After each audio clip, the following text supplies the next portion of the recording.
Namaskar. The last episode we did on the United States mulling to peg it to a gold standard, that is, peg the United States dollar to the gold standard, has evoked a lot of interest from all of you. Here is a bigger picture, at the same time very important, because Trump has announced that he is going to be visiting Fort Knox either today or tomorrow, something like that. There is a lot of interest now in why the President of the United States, one of the most powerful men on earth, wants to visit Fort Knox. So is there some truth in what we were saying, that perhaps not all gold in Fort Knox is completely gold? So all this stuff, we did a fair amount of deep dive research. We also are going to compare how much official gold each country has, and this we're going to compare from United States all the way down to like the top 10, if you will, and that comes as part of this slide deck. It's a very important slide deck because you need to understand what is the real situation if the United States dollar starts getting pegged to gold, because it's a country like India, it has a lot of ramifications. It will also tell you how wise our grandmas and our great grandmas were when they used to store all their wealth on their body in the form of gold jewelry. All this and more in this episode. Let's go with the slide deck now. How much gold was ever discovered and who has how much? Remember, the value of Bitcoin is so high now because there is a top limit on how much mining you can do. I think 23 million Bitcoins or something. We're already at 21 million Bitcoins or somewhere in that. Don't kill me for the numbers being approximate. It's to give you an idea that there is a top ceiling and we are almost there. Same way, how much gold was ever extracted from all the mines in the world? What is the real number? Because with respect to that number is what each one will be finding out where they stand. Now, gold has been a coveted metal for the longest time.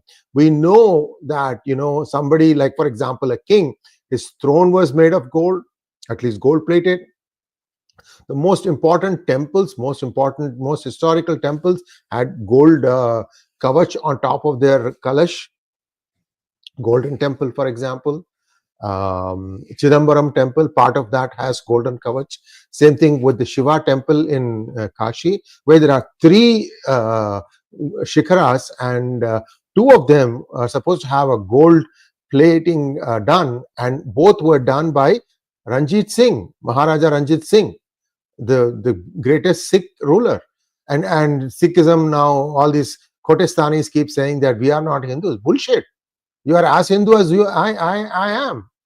So we have to understand the reality here. Anyway, let's get back to this. The total amount of gold ever mined, all of it from centuries immemorial, is just 216,265 metric tons. 1 metric ton, sometimes people loosely use tons versus metric ton.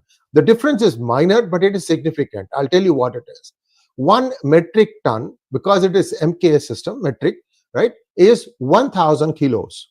Okay. 1 ton, on the other hand, which is a British system, is 2,000 pounds. Now, we know 1 kilo is equal to 2.2 pounds, right? So 1 metric ton is 2,200 pounds. Close enough, 10% off. So metric ton is a little bit bigger than the ton. Okay, so about 2/3 of this total has been extracted since 1950, highlighting enhancements in mining technology and increased demand.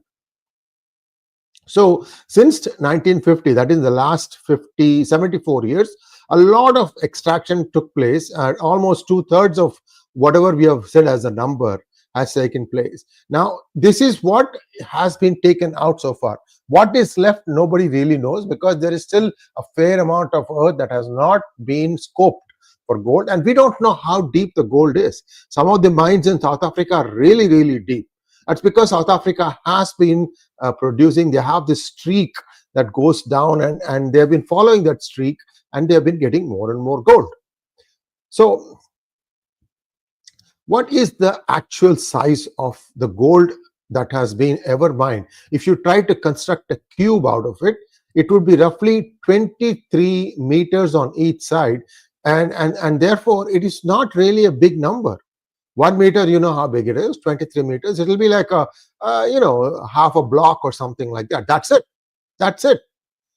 That is what makes it so compelling, that it is not a infinite number, and therefore there is a limit to how much one can mine gold, and that's what increases its value. Plus, gold doesn't oxidize; it stays the same throughout, and that is also another thing. Like silver oxidizes, the next equivalent is silver, right?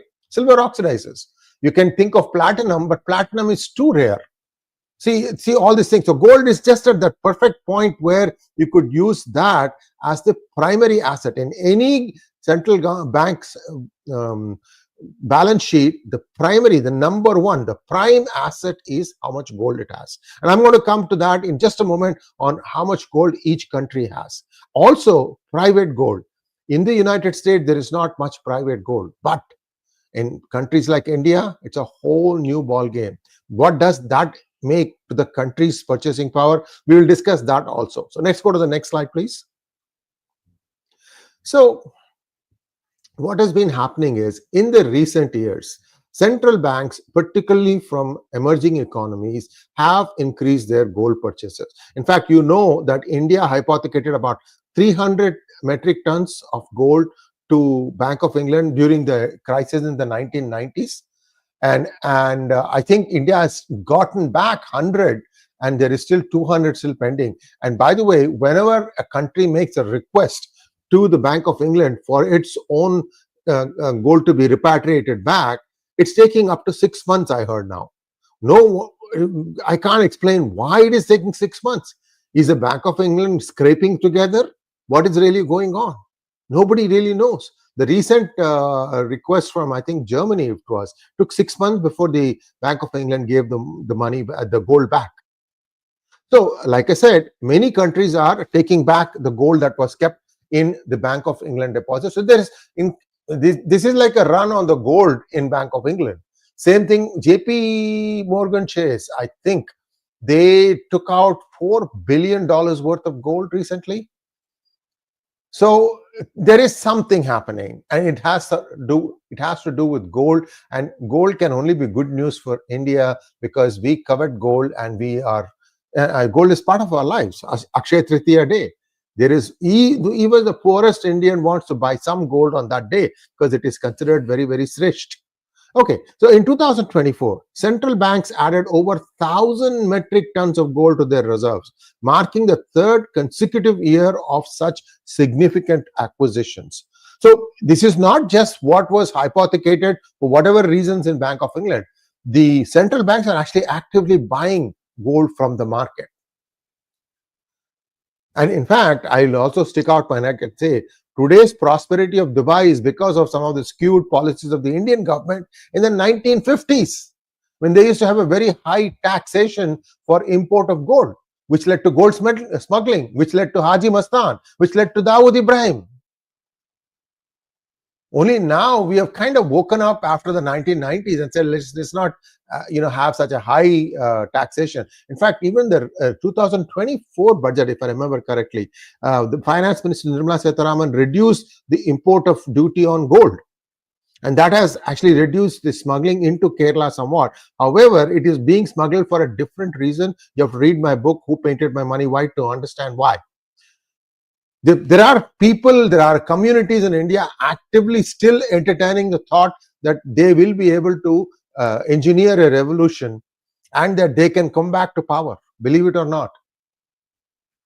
In 2025, central banks are expected to remain in the driving seat, and gold ETF investors are going to join the fray. What is an exchange traded fund? See, what it is there are, let's say there are 5 companies that are manufacturing gold, and all those companies, depending on what deposits they find and mine, how much they produce, their stock goes up and down. So you can have an exchange traded fund where these, let's say there's 5 big gold producers. You create an ETF out of that, giving weightage depending upon how much they extract, and then that gets traded in the market. It's like an average of 5 gold producers. I'm just making it up, okay? So these people also, in some of their contracts, can actually sign it in saying that I have so much money in my ETF for gold, and I can actually put this money down and get paid in gold in return. Some of them do. So that is also putting extra pressure, because this is not an actual physical stock. It is a derivative. ETF is a derivative. So even some of the derivatives are now asking for gold back in lieu of the money they have invested. So this is also causing pressure on the banks. Now, which are the countries that are piling up with their gold? Poland, Turkey, India, Azerbaijan, and China. And they have been trying to diversify their holdings and reduce reliance on the United States dollars. So this is where things are now. Next one, please.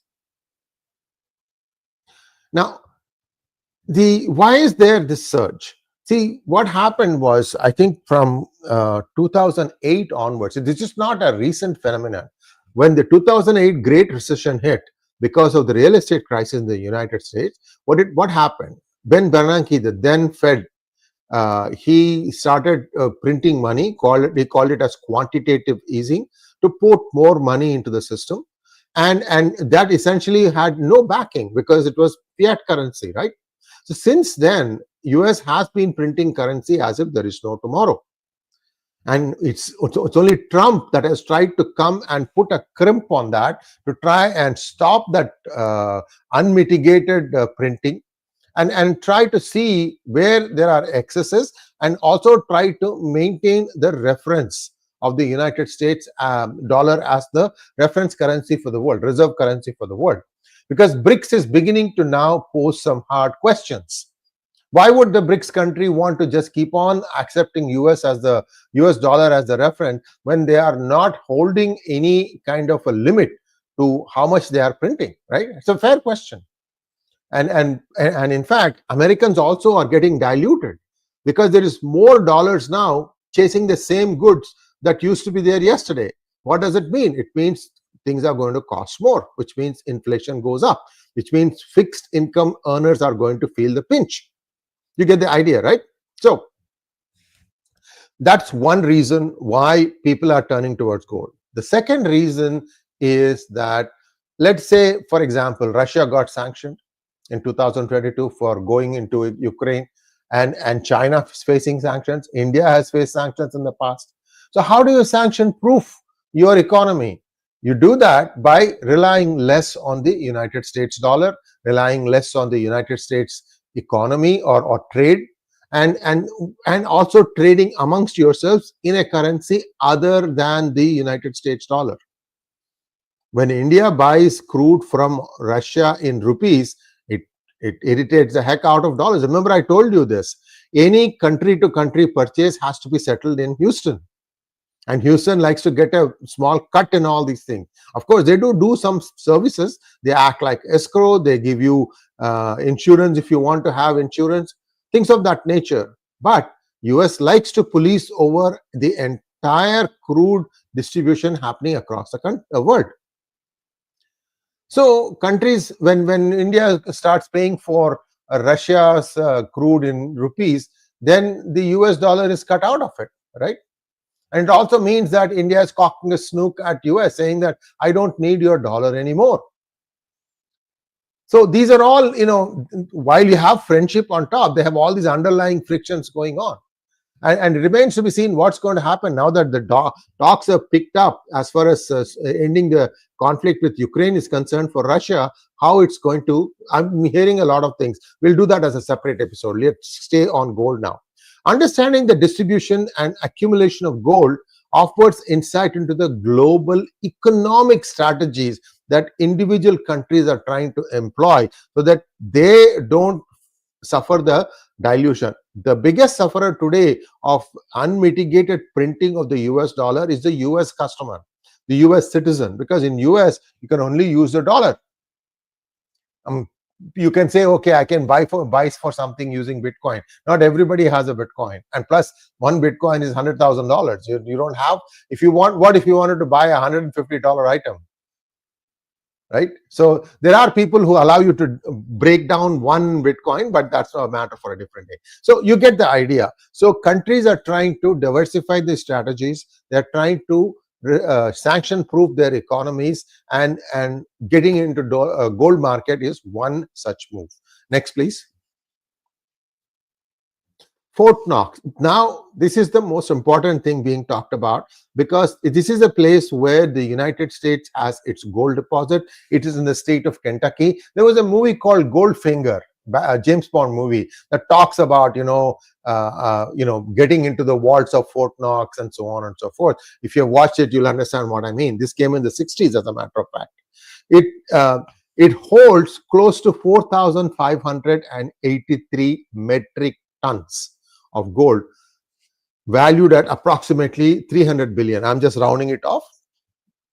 As of 2020, it was 290. I'm going to give you the latest number in just a moment, because this is not all the place where the US gold is placed. There's another place also that US keeps its gold. Let's go to the next slide, please. So the Fort Knox security is very, very impressive. It features a steel reinforced granite lined concrete vault with a 21-inch thick 20-ton steel door. 1 inch is about this much. So 21 inches is 21 times this. So you can imagine how thick a concrete vault it is. The vault is set on a 100-hour time lock. The access requires multiple staff members with separate combinations. Each one has to stand and do something in one system, and only when everything is correct will the vault open. And it has been surrounded by razor wire, and it's monitored with night vision cameras and microphones. The facility is protected by the US Mint Police. Next, please. And during World War II, it stored the original US Constitution, the Declaration of Independence of the United States, as well as the Magna Carta. This is the British signing. I think it was 12th century or 13th century. It houses rare coins, including 10 1933 double eagle gold coins and 12 Sacagawea dollar coins flown on the space shuttle Columbia. You can see the pictures here. Now, these gold bars in Fort Knox are stored as 400 troy ounces. That means 12.4 kilos each. It's a pretty heavy thing to carry, even a single one. The average gold fineness, meaning purity of gold, is 90 to 91.7%, with the newer bars reaching 99.9% purity. If you remember, I had talked about this in a totally unrelated case about MCX. That's a stock exchange in India. If you go back and look at some of the videos on MCX, you'll understand what is the difference between 99.5% purity versus 99.9% purity, and how a brilliant investor, brilliant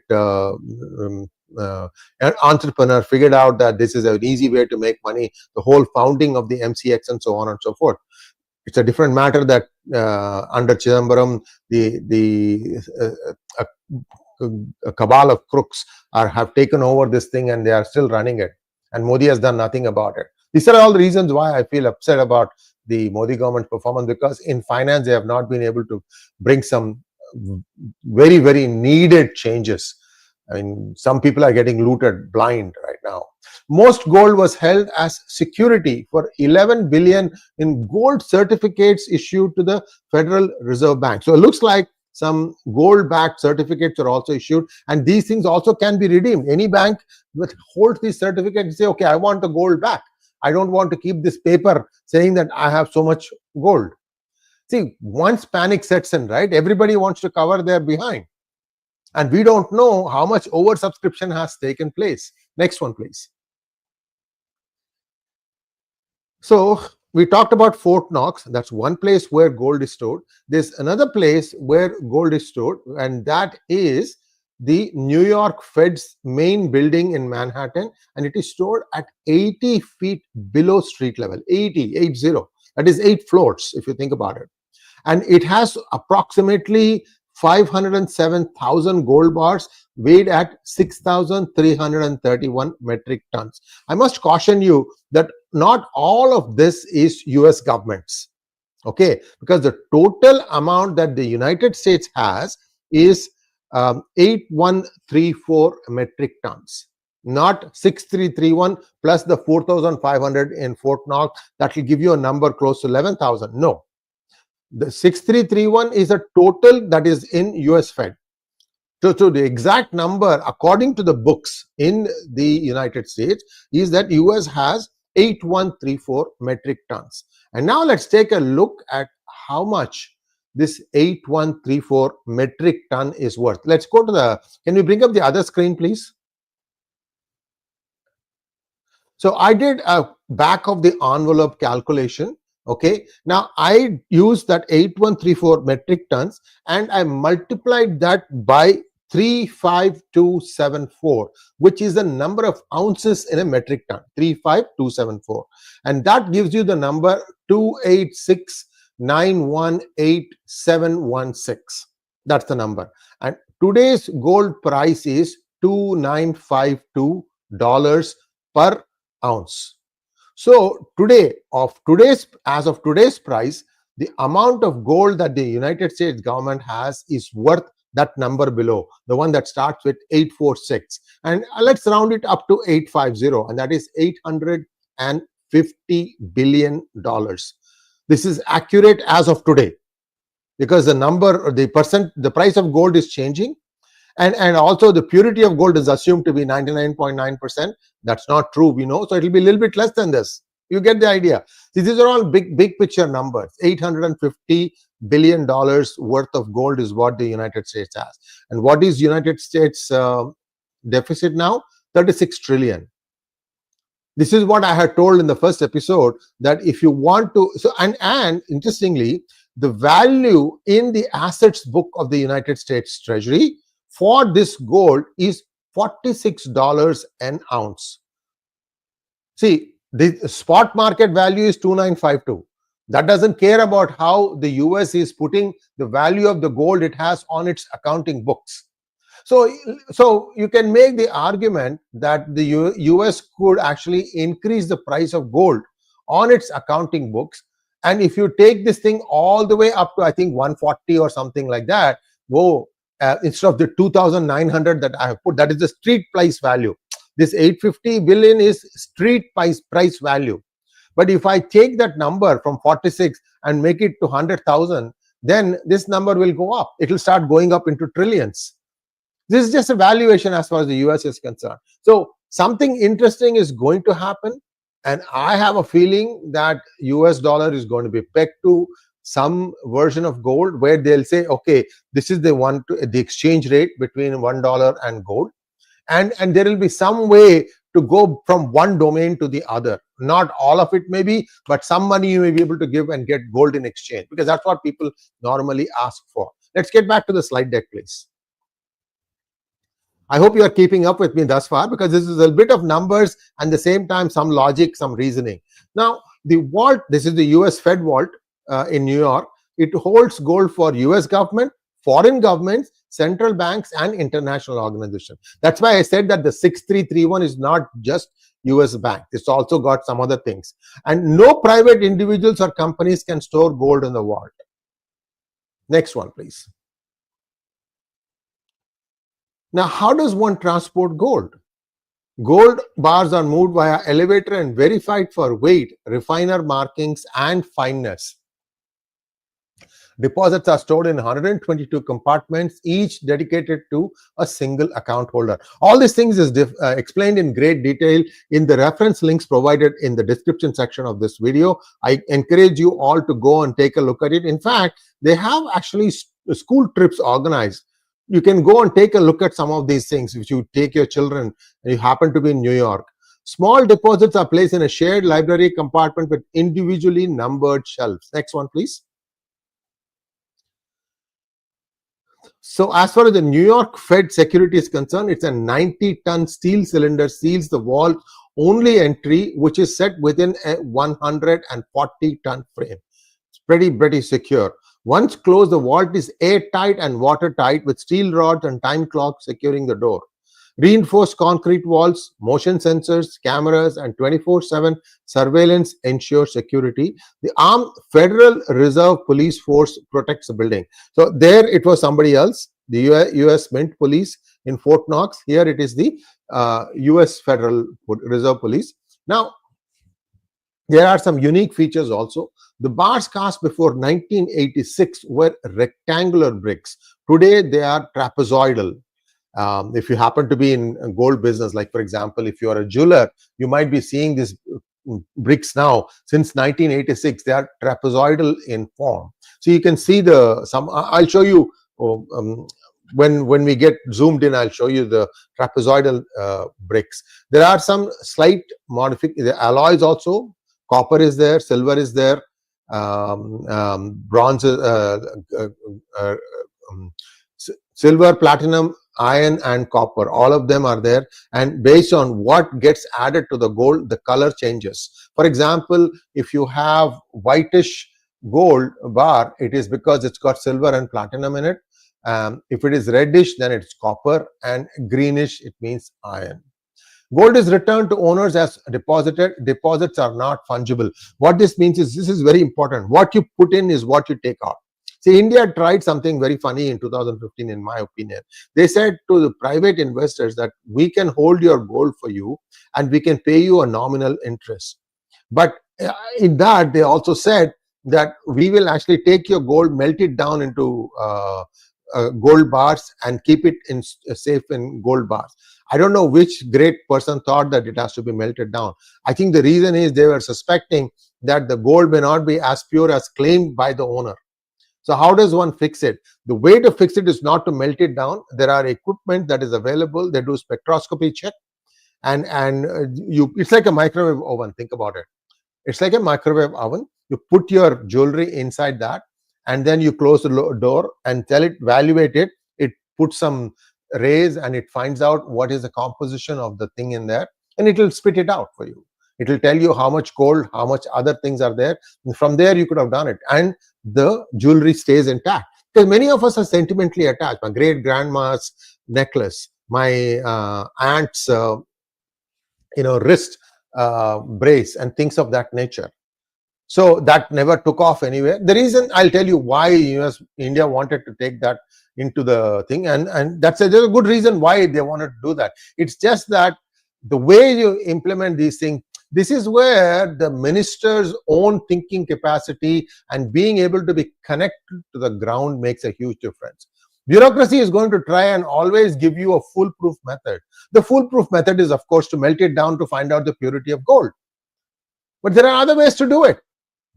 They didn't do it. Anyway, gold is returned to owner as deposited. It's not fungible, means it can't be changed.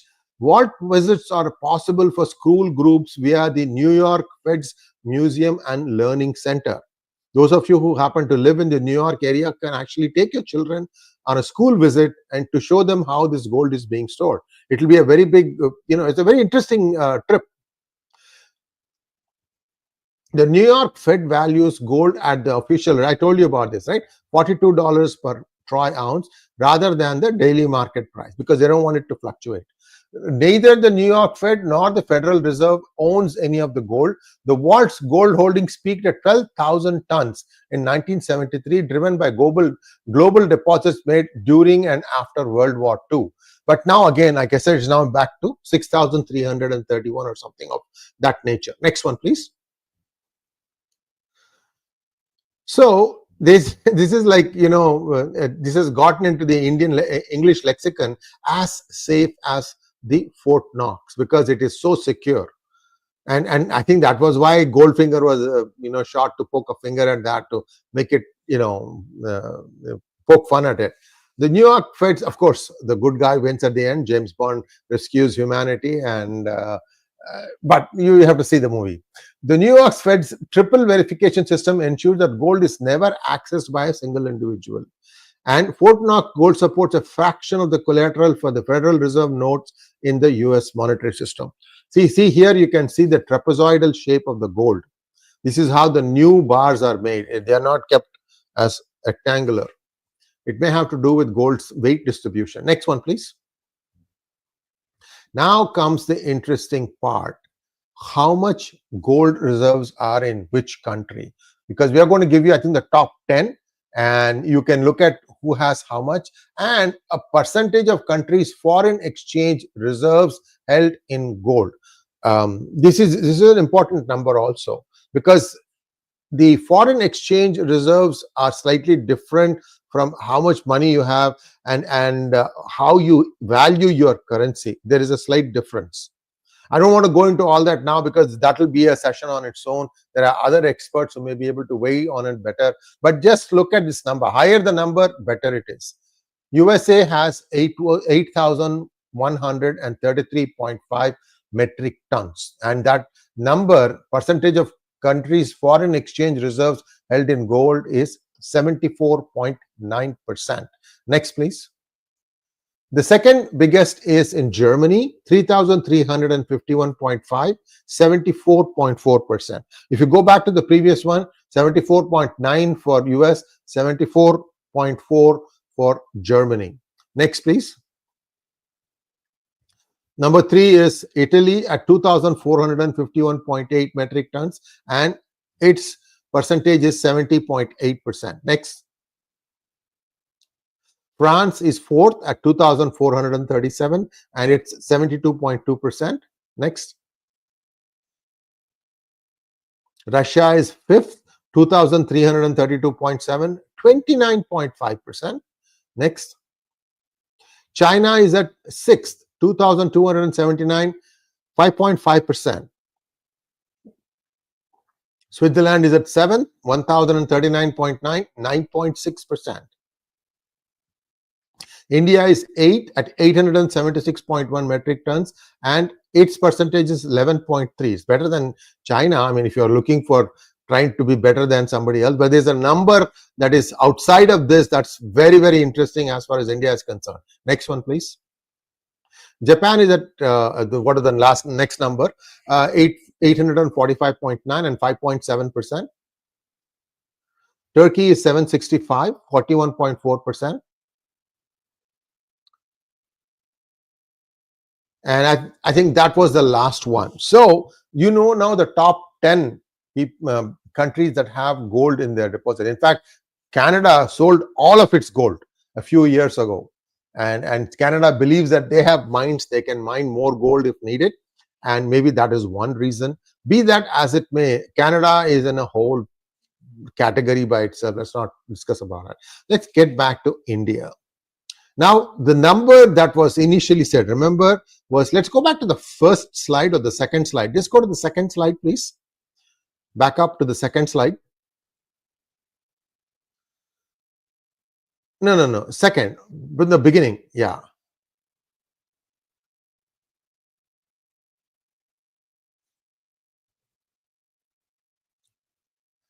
Next one. Yeah. See here, the total amount of gold ever mined is estimated to be 216,265 metric tons.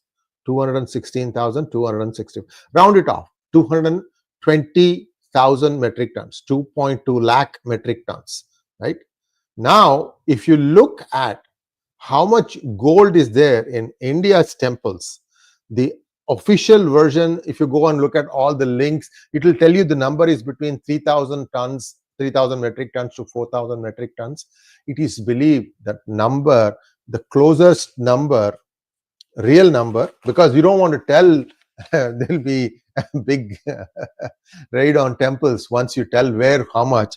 The total number is 35,000 tons. 35,000 metric tons is in the temples of India.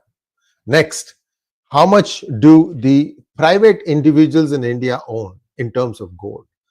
Remember, I don't know how many of you remember, I'll tell you this. Gold was actively discouraged to be held as a savings in the United States. In fact, that's why they started promoting diamond. And De Beers stepped in and said, diamond is a woman's best friend. This took place some years ago. I don't remember the exact time, but you have to go back and read the history of the United States. So in US, people don't really have a lot of personal gold. And the little gold that they have, like in the form of jewelry, it's also 14 karat. It's not 22 carat like in India, because the reason India doesn't wear 24 carat jewelry, 24 carat gold jewelry is 100% gold, but 100% gold is too soft, and it can actually rub off on your skin, and you will start losing gold. So to strengthen gold, you add copper to it, and that's how you get 22 carat. 22 carat is the properly done jewelry that is worn in India. So do you want to know how much personal wealth of India is in gold in terms of metric tons? 43,000 metric tons. You add up those two numbers, that comes out to 43,000 plus 35,000 metric tons. 78,000 metric tons. Remember that big number. The top number is 216,000, right? Almost 1/4 of the gold ever mined in the world is with India.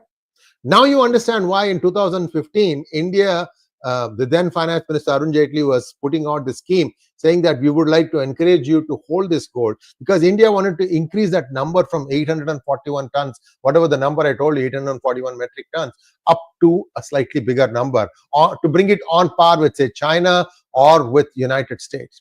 Now, there are others who say that China has been buying so much gold in the open market and in the black market that they may actually have 30,000 metric tons of gold today. 30,000. But even that pales in comparison with what India has. And the Indian wealth is distributed. You can't go to one place and say, okay, I'll attack this place and take all the gold and then make India poor. See the wisdom of our grandmas. So India is sitting in a very pretty position. If the United States says that, okay, we are pegging the US dollar back to gold, then the individual gold worth in every household in India will make them feel like, oh, if we do this thing and if we can compare this with what the US has pegged for the gold value, we are worth so much.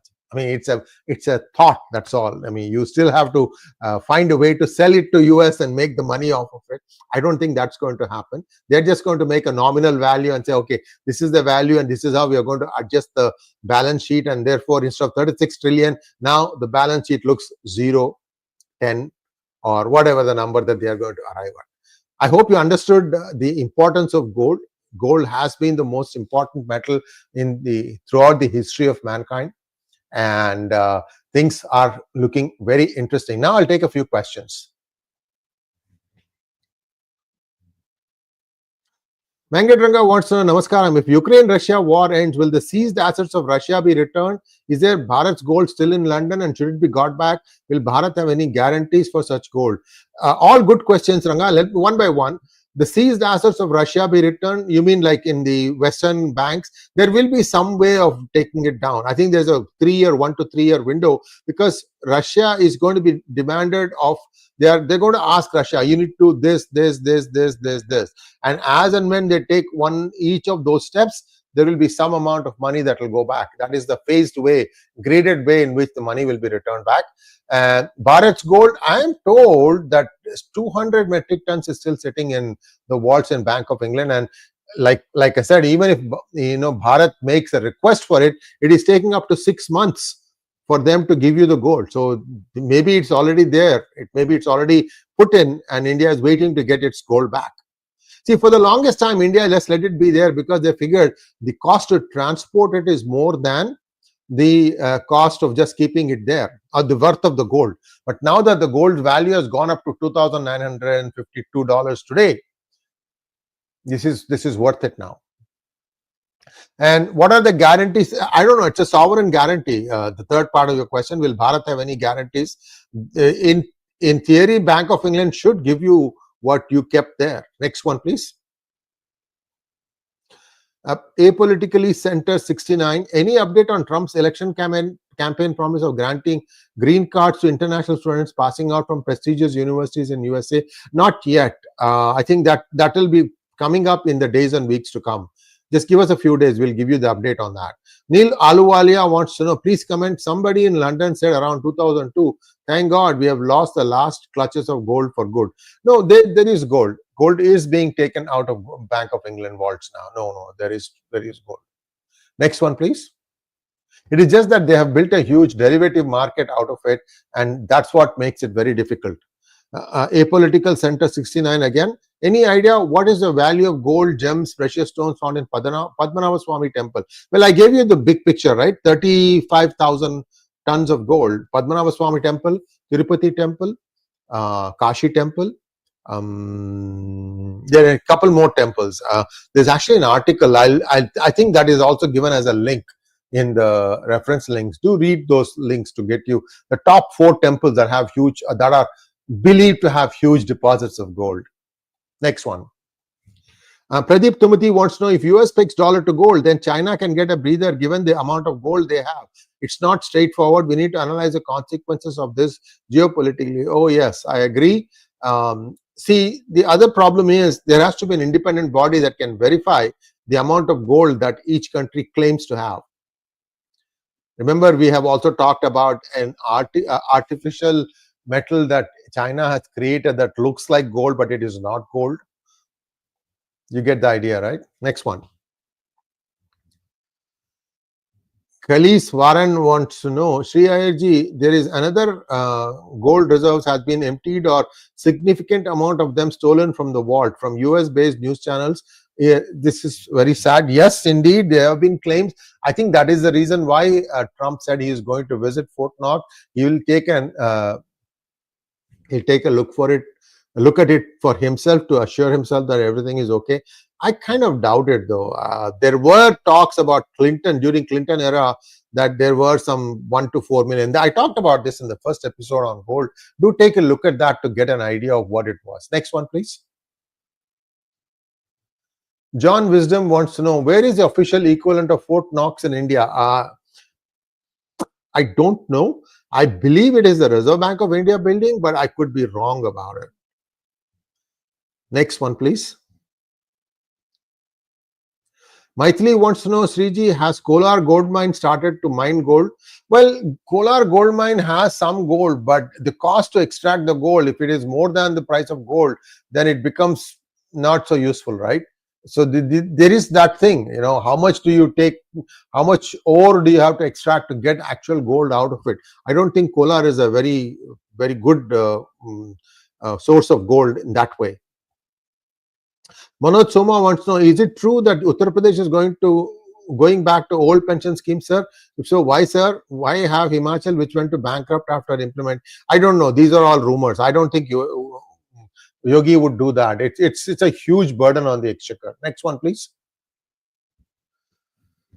I think that's all we have. Thanks for watching, and I hope you found this thing useful. I thought this follow-up was needed. We went back to our research team. We did all the research and presented you all the data. You may want to go back and watch this thing in slow motion, especially to get the grasp of numbers that we have presented here. Thanks for watching. Please share, subscribe, and also like our videos. Namaskar.